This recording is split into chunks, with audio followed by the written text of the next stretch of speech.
Nice.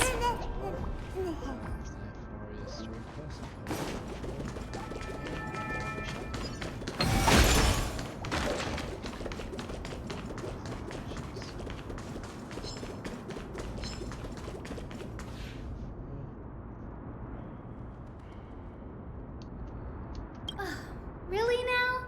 This is way more trouble than I could have asked for. Or you could sit back and watch.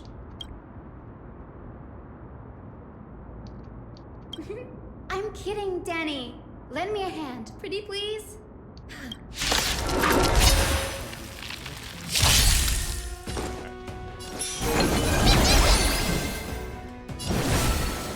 Root here. I'm okay.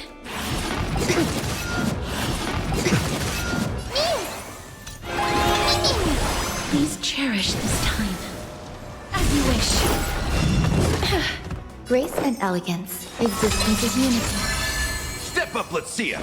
How's this taste?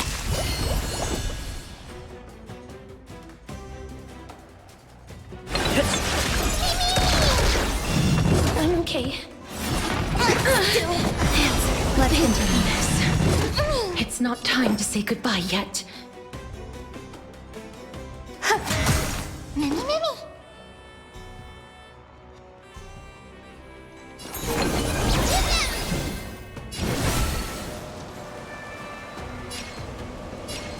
Root here. That's all you got? Time to mix things up. I shall remember this Like warmth. my friends. Indulge yourselves! It ain't over. Embrace a new life.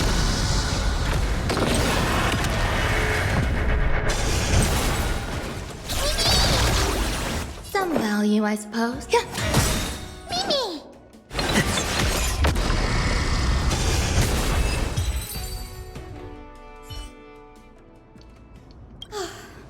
The Black Tide is remarkably quick to detect the light of Amphorius. So or rather, the blessings of the Sky Priest in me, might have unknowingly... Anyway, never mind that for now.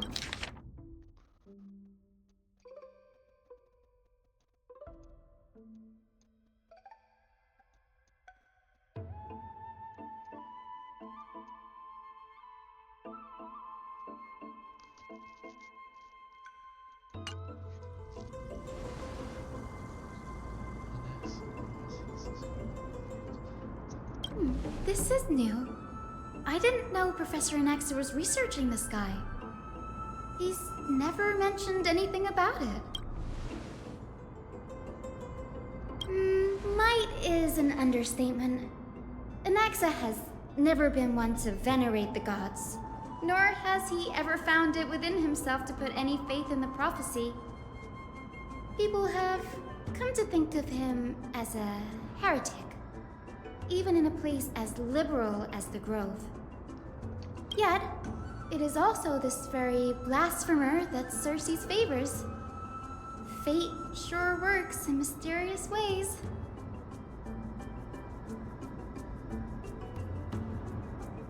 Oh, let me have a look.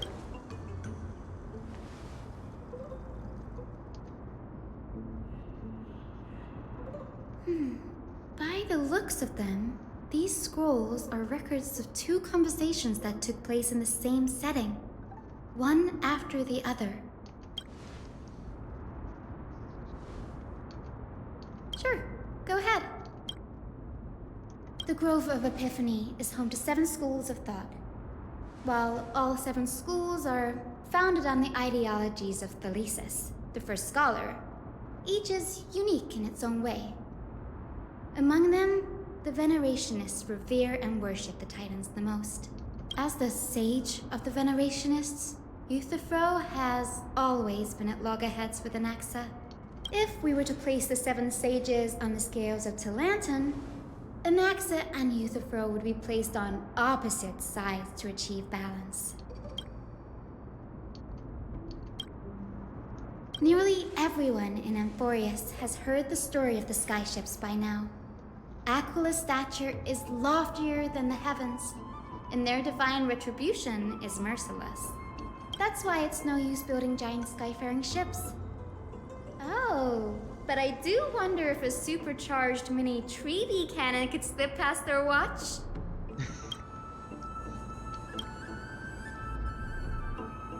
Newsporists primarily study the application of alchemy in soul repair. Everyone considers Anaxa a blasphemer, but that has never stopped him from sharing his ideas, no matter how taboo. If you must say that he's hiding something, then it's likely what lies beneath his eye patch.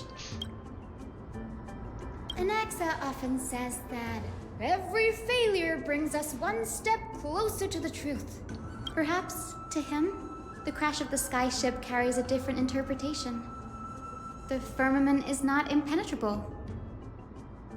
On the contrary, it was precisely because the skyship represented the first step toward breaking free from the shackles of the earth that it provoked the wrath of the Sky Titan and brought divine punishment upon itself.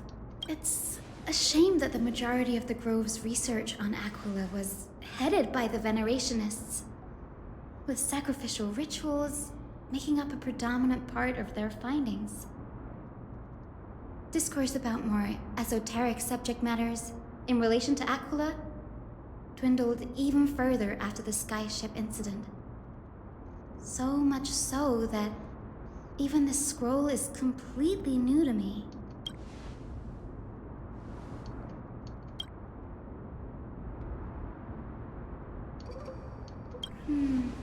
That's what I'd like to know. What are these experiments he's involved in? Even I, the assistant lecturer, know next to nothing about them. I have a bad feeling about this. Could there be more to what happened at the Grove?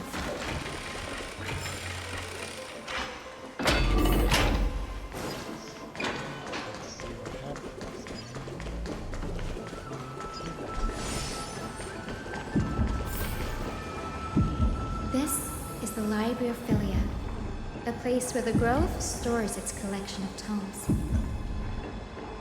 Other than books written by the 7 schools, you can also find philosophical texts, ballads, and religious writings from the Outlands here.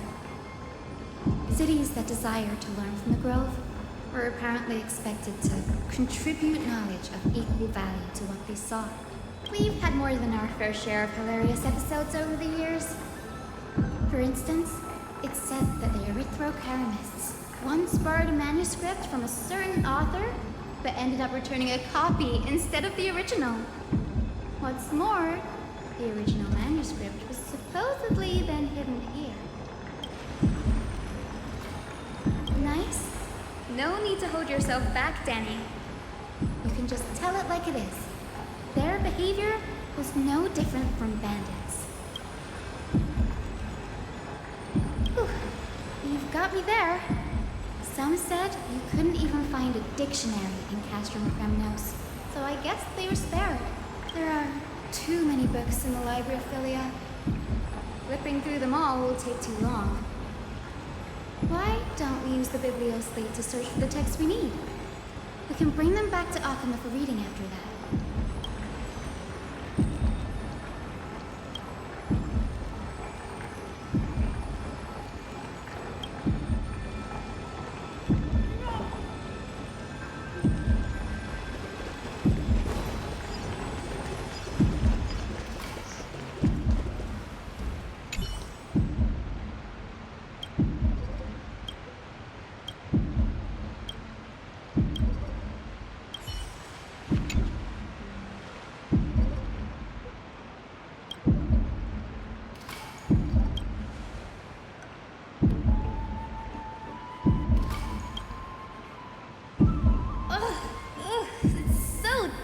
I can already see what they must have written.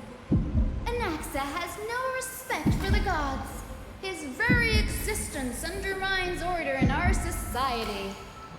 They're probably all things like that. Why else would they call him the Great Performer?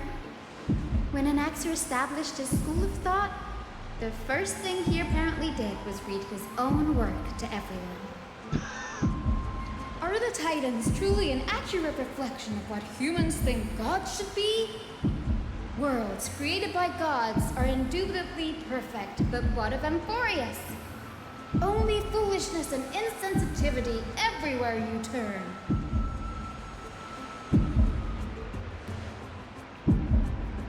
They marched him straight to the seat of judgment before he could finish. Though what he took on in the end was more of a debate than an actual trial. He had to address every one of the scholar's allegations, or face expulsion from the grove. The first allegation was... Do you agree that since the Titans created the heavens and earth, so the mountains, rivers, and seas must likewise be their creations?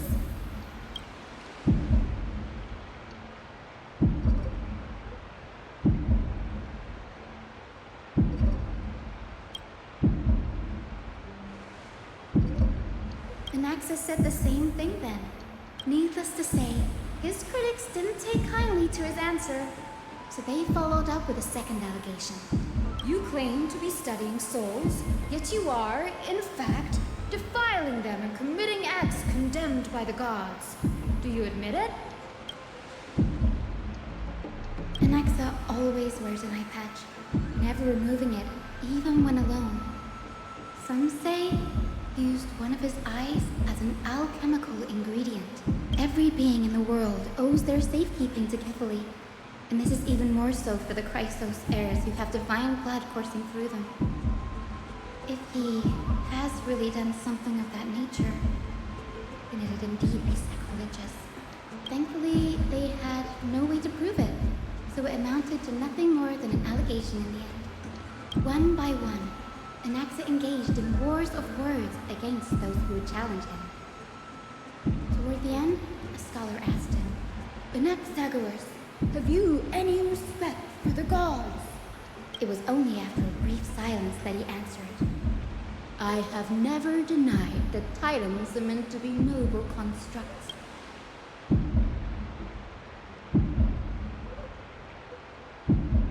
Yes, I'm not sure how that controversy was eventually resolved, but what's for certain at least is that Anaxa was allowed to stay in the grove where he continued his research, despite being regarded as a heretic. By the way, this stack of complaint letters has reminded me of a place in the grove.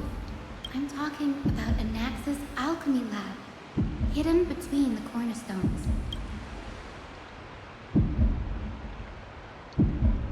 It's a well-kept secret. Among the 7 sages, excluding the nominal chief sage, each has a private sanctuary where they can conduct research undisturbed in their free time. Even the administrators of the Library of Philia are restricted from accessing those places and documenting the sage's research. But with the grove in this state, I'm sure Anaxa won't be mad even if we sneak into the lab for...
This is the place, but where is everything?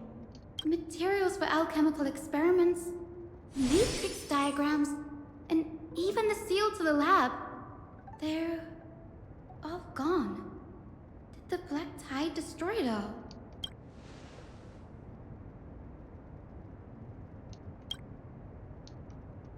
No, not even close. Not only are alchemy experiments high-risk activities, But Professor Anaxa also has a penchant for using bizarre materials. Students often saw him walk in looking bright as rain, but come out covered in soot with his hair singed. Naturally, no one dared to come near this place. Huh? That bookshelf over there seems to be the only thing still intact.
What's going on? Anaxa is conducting research on our friends in Alchema and... me?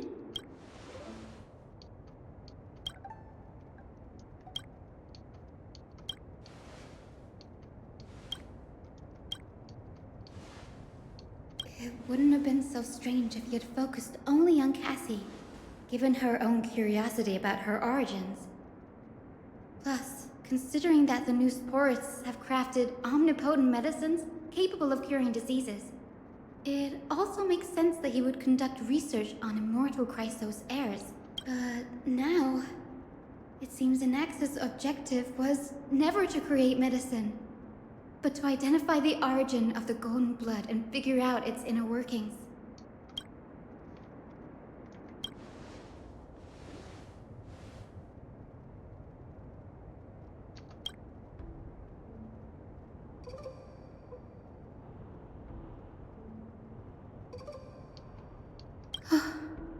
Danny, look at this.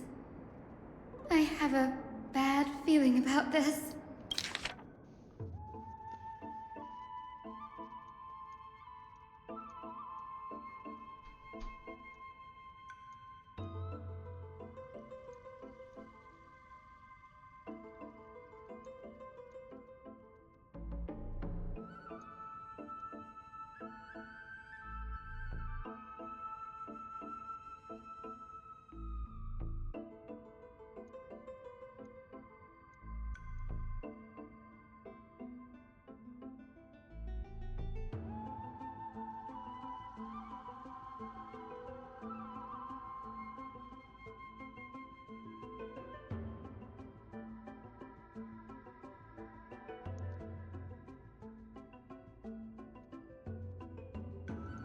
My biggest fear.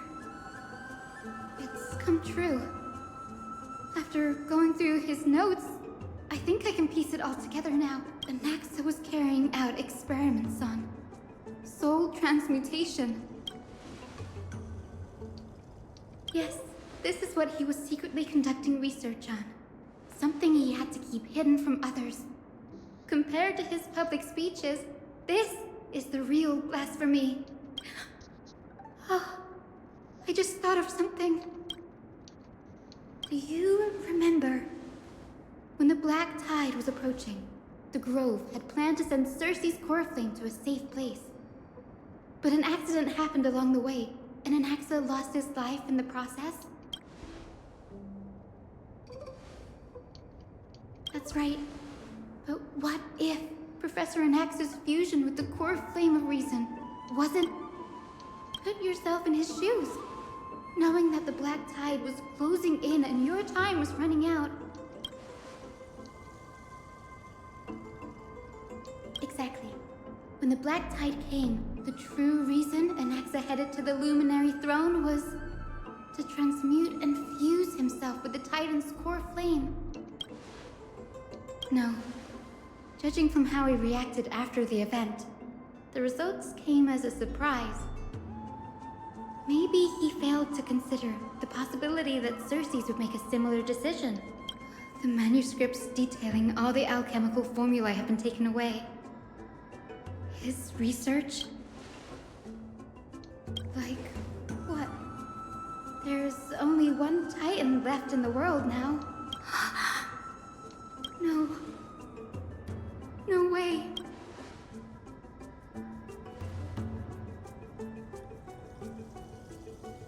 He's after Kefali. Sir, this sky above us, it's not real, is it? Of course not. This is just an image from a projection device used for educational purposes. A simple trick. The day-night cycle has been lost to this world. So that students like you may still learn about the night sky, astronomers have harnessed the Titan's miraculous power to manipulate the light, projecting the nights of the past here for you. Much like how the sky above the Holy City is also illuminated by Kefali's dawn device. So, the skies of Akama are fake too. You mustn't conclude that, Inoxa. You should know that only a child would expose a trick and be proud of it. Often people know more than they let on. They simply choose to feign ignorance because they have no other choice.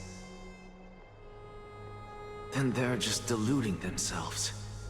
People believe in Kefali's tale of Genesis, accepting wholesale whatever the priests preach. But we're different. We've already walked out of the firelit cave of ignorance. We have already realized that we live in a world where Titans make the rules. Even when we look at the sky, we're only seeing what they allow us to see. Rather than gazing at this mockery of a night sky fabricated by them for the rest of my life, why shouldn't I be the one to take control of the projection device instead? So much time has passed since you sowed the seeds of doubt in my heart, child. Many a night, I find myself penning down all my theories and wild ideas, only to burn them to ashes when I open my eyes in the day. Why? Because we'll face death by burning if word gets out? As a sage of the Venerationists, my soul has already become inextricably linked to the great tree. Every word I say and every move I make is certain to influence every leaf, every branch, even the tree itself.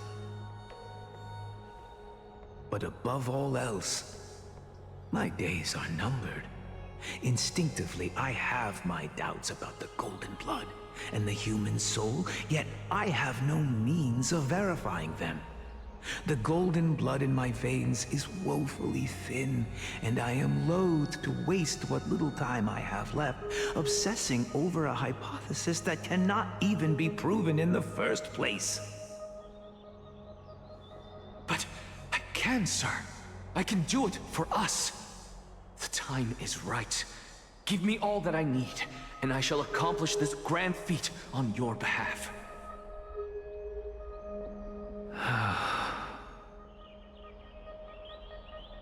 You're right. I shall do just that. In the next meeting of the sages, I will spare no efforts fighting for the rights you deserve. Go. Establish your own school of thought. Find out what we are. Become the one who conquers the ultimate truths of the world. Child of humanity, you didn't go to such lengths for an audience with Kefali, just ask him a few questions, did you? So, you figured it out. If I were as foolish as a Dromus, perhaps I'd throw myself down and prostrate before their greatness, begging for the gods' prophetic wisdom. Well, sorry to disappoint, but I'm no Dromus. Alas, I am a human, standing tall on 2 feet, possessing both intellect and pride. Before such power, does it make any difference whether you're a human or a Dromus? I'm sure you're familiar with the story of the Styxians. When the raging waves threatened to swallow them, they didn't just give up and become sitting ducks. No. They constructed a dam that kept the roaring tide at bay, chaining down the mad Fagusa. They call me a blasphemer, Xerxes. But that doesn't mean I deny the existence of gods. It's just... as I see it, Titans are simply a force that mankind has yet to find a way to tame. Oh? If power that rivals the Titans is what you crave, why not conform to the prophecy and brave the trial? Why stop at harnessing the power of the Titans when I can do so much more? The source of life is what I wish to grasp, to understand what makes up the soul, and to learn what we really are. Thanks to you, I've had the chance to personally verify, in more ways than one, that the soul indeed ceases to exist in death. But where there is death, there is life. And where there is an end, there must also be a beginning. How then is a soul born? That was the only unknown variable left in my calculations. And by the sound of it, you have already formed a conjecture. No, I have already drawn a conclusion. In my journey unto death just now, I finally saw the answer with my own eyes. Professor Anaxa, I'm here. His life hangs by a thread. I must ask you to refrain from taking any unnecessary steps. Of course. I'll bring this to a conclusive end, and give you the answer you so desire. However, in accordance with the principle of equivalent exchange, I must also demand from you what I need. As you wish. Don't you care to know what the price might be? It's a matter of uncovering the truth about the Death Titan and his survival. This may be the only time I can ever save someone's life. There is no need for me to think twice. I see. In that case, let the show begin. Indulge me. Am I correct to say that you intend to prove Thanatos' whereabouts and prove the nature of our existence now? Before I begin, I must confess I had been stuck in a cognitive trap all this time. As unrelated as these two propositions may seem at first glance, they are in fact logical equivalents. They are merely two different ways of telling us about what the soul is at its core. The reason I say this is, as I've mentioned earlier, the answer was hidden in my journey unto death. Anaxa, you were in the Netherrealm? Yes, I am but a living dead man now, but that's not important. What truly matters is, I overheard a conversation between heroes. That's not all. Remember how I said you were a part of that conversation too, Xerxes?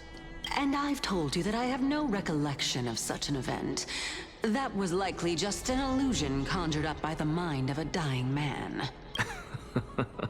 Of course you would remember. Because that wasn't you. That was Calypso. One of the 7 sages of the Grove. Calypso? That's the name I made up on a whim when speaking to this girl. How do you know of it? And surely you jest. Don't you think I, of all people, would know if that were the name of one of the 7 sages under the shade of my tree? Don't you claim to know the Grove's past like the back of your hand? It seems you've lost even the memories seared into your... Use your head, Circes. Since all of this took place in the realm of the dead, it stands to reason their likenesses are of souls from the past. The living cannot step foot into that world. So who could they be? Think about Calypso. Why does she share your likeness? Yet you have no idea who she is. The answer is evident, is it not? Those fallen heroes are the mortal incarnations of the Titans before their ascensions to godhood. The gods aren't master creators born out of thin air, and they are no different from humans, because they all evolved from one. Does this answer disappoint you?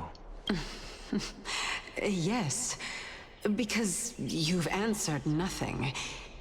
If I truly was once human, as you claim, then where do the children of humanity come from?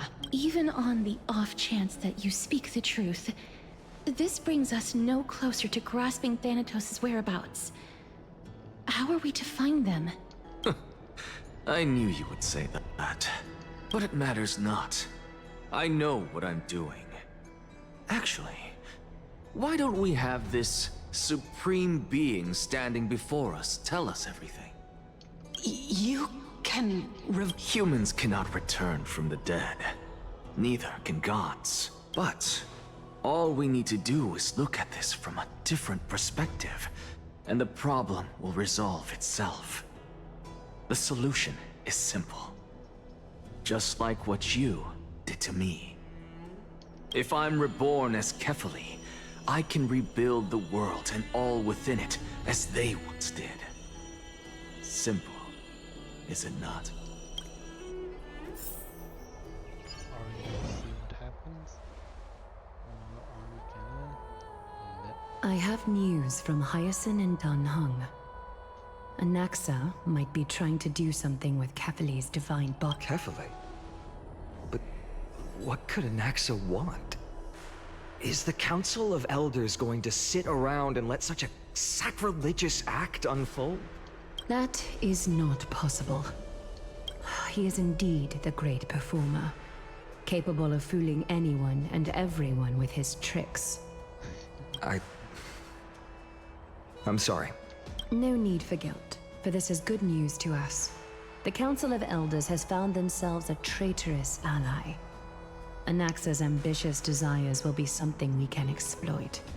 What we should be doing now is to keep our eyes peeled for whichever trickery Kynus is up to, and react accordingly to thwart her plans.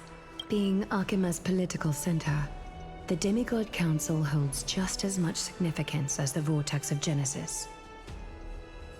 Someday, after my duty is over, this site will take the place of the battlefield where you hunt gods. Become the next challenge you ought to overcome. Till then, it's best to get used to this place as soon as possible.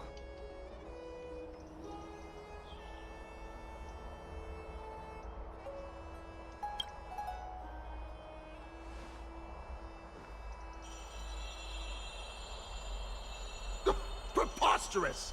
The Christos-heirs only have their standing because of the Council of Elders! How dare they trample over it!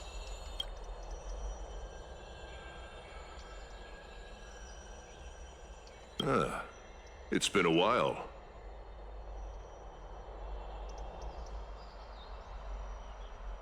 What is that supposed to mean? Is this really the sort of person that the young lord praised as a ferocious warrior? It has indeed been some time, Lord Crateros. What brings you here in such haste? Shh, keep it down. Be more vigilant. See those duplicitous dogs over there? They do the dirty work for kindness. I've already ordered my people to hold them back, but we should still lay low. Unless you're itching for a bloody fight to get a workout in. My bad. So, did something happen? Did you hear thunderclaps last night?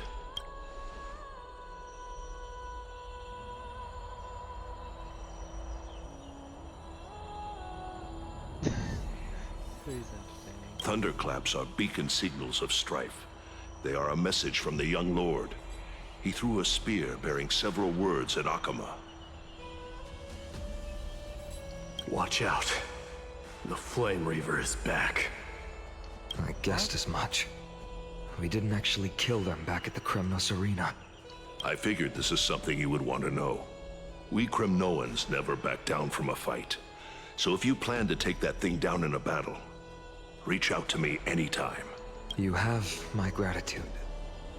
I will let Aglaya know about this right away. Remind her to be on her toes while you're at it.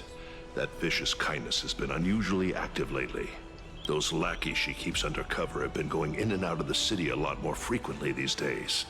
Some even seem to be getting Kremnoans to defect to the council. That's her. Looks like you can see it for yourself. We should get back. Thank you for the intel, Lord Crateros.